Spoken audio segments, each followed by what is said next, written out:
धीरे धीरे चाल रे धन बाट कसड़ा पुरस्तम जीवु तू परा नाई तोर हाथी नाई तो घोड़ा।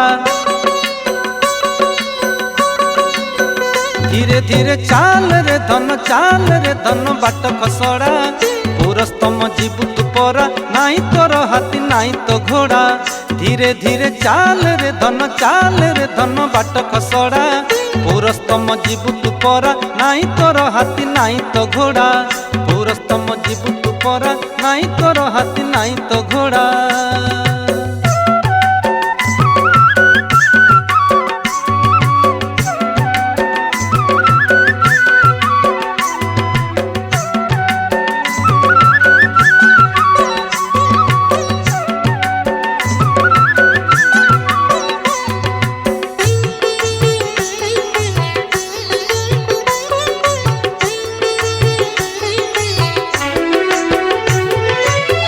मने जेते थिबरे तोर पापर भार काम क्रोध को फिंगी देबु बांधी पुटुला 18 नला नई मझी को। मने जेते थिबरे तोर पापर भार काम क्रोध को फिंगी देबु बांधी पुटुला 18 नला नई मझी को।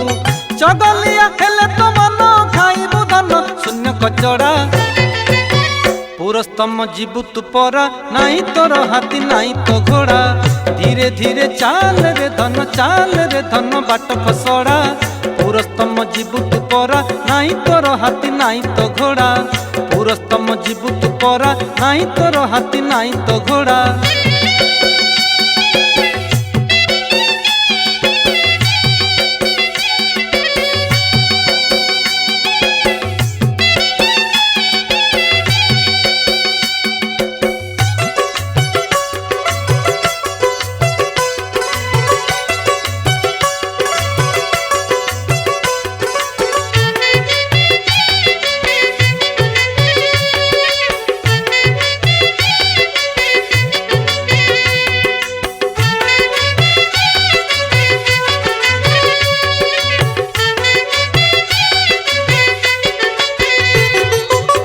भावरे तू तामन छंदी पारिले बांधी दास से तोरा भाव जदि नाही तो मने अभावे से तो बहुत दूर।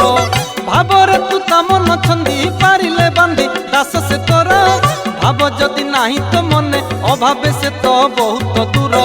खोजुथिबु सारा जीवन न देव धन सहजे धरा पुरस्तम जीवु तू परा नाई तोर हाथी नाई तो घोड़ा। धीरे धीरे चाल रे धन बाट खसड़ा पुरस्तम जीवु तू परा नाई तोर हाथी नाई तो घोड़ा। पुरस्तम जीवु तू परा नाई तोर हाथी नाई तो घोड़ा।